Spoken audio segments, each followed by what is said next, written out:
Informasi pertama, Saudara, pasca kericuhan penyerangan tenaga kesehatan dan perusakan rumah sakit Balige di Sumatera Utara, polisi tangkap 2 pelaku penyerangan. Peristiwa dipicu karena tidak puas layanan rumah sakit. Ini Saudara Jasprit Singh, teman-teman, Jasprit Singh. Ya. Personel kepolisian daerah Sumatera Utara menangkap 2 pelaku perusakan rumah sakit dan penyerangan tenaga kesehatan di Rumah Sakit HKBP Balige, Kabupaten Toba, Sumatera Utara. Penyerangan ini sempat terekam kamera CCTV dan kamera warga, kemudian tersebar luas di media sosial.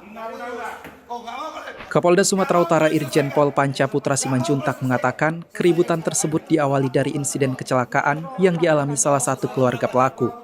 Para pelaku merasa pelayanan yang diberikan rumah sakit tidak maksimal, kemudian melakukan tindak kekerasan hingga menyebabkan beberapa orang terluka. Pasca kejadian, para pelaku kemudian kembali ke rumah sakit untuk meminta maaf. Namun saat tiba di rumah sakit, para pelaku diserang oleh sejumlah orang, hingga menyebabkan para pelaku mengalami luka dan terpaksa menjalani perawatan di salah satu rumah sakit di Medan. Kasus itu menurut dokter juga bahwa penanganan ini sudah dilakukan, tetapi kedua saudara ini menganggap belum maksimal penanganannya. Ya, sehingga terjadi keributan itu.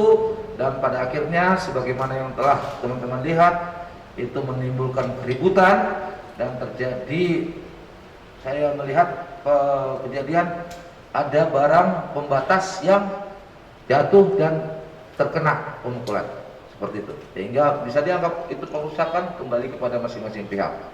Namun saya ingin jelaskan teman-teman sekalian bahwa kita sudah bertindak dan menemukan kedua pelaku ini dalam kondisi dirawat di Rumah Sakit Columbia. Kenapa pertanyaannya ini kedua orang ini sekarang sudah kita amankan di Rumah Sakit Columbia oleh penyidik dan diminta keterangannya, teman-teman sekalian, untuk menjelaskan kejadian tersebut dan apa yang mengalami kejadian ini mereka sampai dirawat.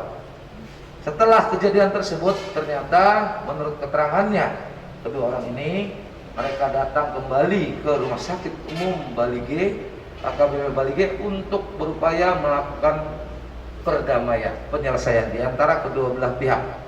Namun dalam perjalanannya terjadi keributan kembali pada malam Seninnya, dan kedua orang ini seperti yang terlihat dalam gambar. Selama dalam perawatan, pelaku tetap dalam pengawasan petugas kepolisian untuk kepentingan proses penyidikan. Kasus ini sudah dalam penyelidikan Kepolisian Daerah Sumatera Utara. Pihak kepolisian belum menetapkan seorang pun sebagai tersangka karena pelaku masih menjalani perawatan kesehatan. Ferry Irawan, Kompas TV, Medan, Sumatera Utara. Kasus itu dimulai